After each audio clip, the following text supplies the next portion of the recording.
everyone, it's Cass. Welcome back to my channel, whatcassread. Today I'm going to bring you my spoiler-free review of Spellslinger, written by Sebastien de Castell. So I've been a really big fan of Sebastien de Castell. Last year I swept through the n.e.w.t.s series, so I ended up picking up Spellslinger on audiobook. It's narrated by Joe Jameson, who is the same guy who narrates the n.e.w.t.s series, and I knew I was going to have a good time with it, and so I'm here to bring you my spoiler-free review, so let's get to it. Spellslinger is the first book in a YA series written by Sebastien de Castell. It's going to be a 6-book series in total, and it follows a young boy who is he's 15 years of age, named Kellan. Kellan is a part of the n.e.w.t.s people. The n.e.w.t.s clan is an extremely powerful, magical clan of people. They're drawn to this oasis where they draw their power from in the middle of the desert. His father is a really powerful mage in the clan. His mother is a very, very powerful healer. His younger sister, Shala, is 13 years old, and she's kickstarted her mage training, and she's wiping the floor with everybody in her magical skills. And here's Kellan, a part of this really powerful magic family, and his magic is fading. This is a problem for him because he is set to take his mage's trials. He must take them before his 16th birthday. And if he doesn't confirm that he has any magic in him, he will be relegated to the lower caste in the society called the n.e.w.t.s. They're basically the house servants. They're doing hard labor in the mines, and he's really embarrassed, and he doesn't want that to be his fate. While Kellan is in the midst of studying for his mage trials, the clan prince has passed away, and there ends up being some political maneuvering among the clan chiefs, one of them being Kellan's father, for who will become elected as the new clan prince. But in the midst of all of that, in the midst of the mage trials, in the midst of this clan prince battle, there's a mysterious woman named Farius Parfax who comes into town and shakes things up, and events take off from there. So the first thing I want to talk about is the world building. This story, not unlike the n.e.w.t.s series, is written in first-person perspective. So this is one of the few fantasy novels that I've ever encountered, Sebastien de Castell favoring that first-person perspective. So all the things that we get from a part of this world are from the perspective of Kellan, a 15-year-old boy. So we meet his friends that he's grown up with, we meet the little girl that he's had a crush on, we experience the trials and tribulations of what it means to be a n.e.w.t.s mage, what it means to be a part of a powerful n.e.w.t.s family, the shame that it would mean to him to be relegated to the second caste of citizens called the n.e.w.t.s. The thing that's really cool about it is that as the events unfold, we're finding more and more about what Kellan grew up as is not always as it seems. And so it's one of those really great instances of Kellan figuring this out for himself, and so we as the reader get to discover those things along with him. So this takes like a huge venture away from the n.e.w.t.s series, and in terms of the setting that it's in a desert setting that we don't typically get from a lot of these high fantasy writers, and so I had a lot of fun with that. As you can probably tell, because Kellan is studying to be a mage, there is a magical system in here.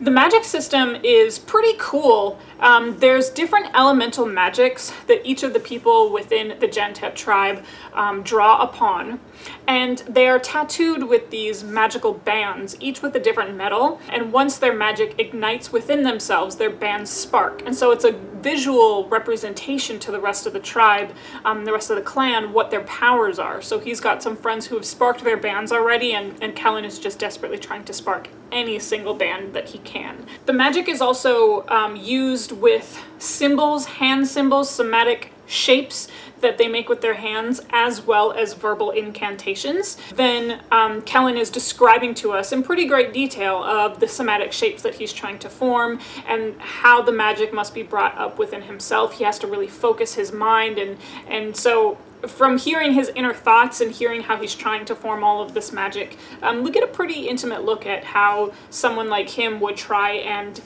use the magic against someone else. So next, I want to talk about the characters. Obviously, we have Kellan, who is our main character. He's a 15-year-old boy about to turn 16, and he faces pretty much anything that a magical 15-year-old would face. He's got friends that he's grown up with, he's got class enemies who are a bunch of jerks, and he's got a cute little girl that he's had a crush on since he was like 9. He feels a lot of pressure from his father because of how powerful his father is, and he feels a lot of pressure because his younger sister Shala, who's 13 years old and wiping the floor with everybody, she's showing him up, and he's just really trying to figure out, like, how can he make it in this Gen.e.w.t.s world if his magic doesn't spark. So one of the things that I like about Kellan is that he's super resourceful, because as the events of the book take place, as he's going through his studies and he's trying to pass these trials, he's realizing that if the magic isn't going to work for him, then he's got to figure out how to get by in this world without magic.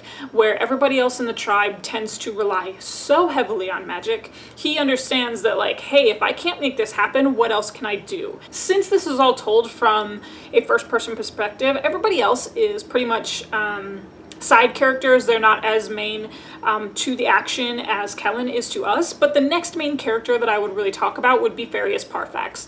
She is a mysterious woman. She's not of the Gen.e.w.t.s people. She doesn't wield magic, and she kind of scoffs at magic, which is what kind of infuriates a lot of the Gen.e.w.t.s people, but also intrigues Kellan at the same time, because again, if he's not going to be able to figure out his magic, then what can he do? She likes to gamble, she likes to drink, she likes to swear, and she doesn't care at all for magic. But that doesn't take away from her mystery. She has like multiple decks of cards, one that she paints. We're not really sure what the meaning is behind this. One that's just a regular deck of cards that she plays with, ends up teaching Kellan a little game of poker. But then she also has a metal deck of cards, which she uses in the place of weapons, and it's pretty badass. And then the next character that I absolutely have to talk about is Rikus. And Rikus is a squirrel cat. Yes, you heard me, a squirrel cat. So aside from the magic that we see in here, we also see a few magical creatures, and Rikus is one of them. Rikus ends up becoming a business partner of Kellan. He's not bonded to him, they're not like a familiar and his mage, they're not anything like that. It's a magical creature who Kellan can understand, and he is a little bit taken aback by that, but they enter into a business arrangement because Kellan doesn't have any magic and he needs help. He needs help figuring out what's going on with the Clan Prince trials, he needs help within his mage trials, and he needs help figuring out like what is happening in his clan and why are these powers rising up when they shouldn't be. So he's got a squirrel cat to accompany him. The squirrel cat is also a little bit western, a little bit foul-mouthed. If Jiminy Cricket as a conscience had a dirty mouth, that's what you'd see from Rikus. He doesn't do anything according to Kellan's time, he does things according to his own time, and it's just a really fun kind of dynamic. So overall, I had so much fun with this book. Like I said, I was in the mood for something new. I got into a really big Sebastien de Castell kick, and this started this off again for me, being a big fan of this author, and I gave this 5 out of 5 stars. I think what you're going to find within this story is a really fun adventure story, different uses of magic that we don't really encounter. If you're kind of sick of multiple person POV fantasy stories, then you could probably give this a try since it's a first person perspective. And I think as I move through the series, since this is the first of a 6-book series, where this one is really Kellan figuring himself out, and then as we go on, maybe Kellan's exploring the world a little bit more, he's exploring the powers that he encounters a little bit more, and really understanding what it means to him to be Gen.e.w.t.s versus what the Gen.e.w.t.s people are telling him he should be. There's a lot more characters to follow along with, the people within his life that have flitted in and out. So there's just a lot of different characters that you can fall in love with here, and there's a squirrel cat, so I think that's also going to speak to a lot of people as well. Let me know if you picked up Spellslinger recently this month, or if you've been a fan of the Spellslinger series for a long time, because the final book is coming out in December. But like I said, I gave this 5 out of 5 stars. I had a ton of fun with this one. Follow along with me on my social media if you want, and that's on Twitter and Instagram. So that's at whatcassread. Same as this channel, super easy to find. And of course, my Goodreads link is always going to be listed down below for you. Other than that, you know how these videos end. I'll talk to you later. Bye.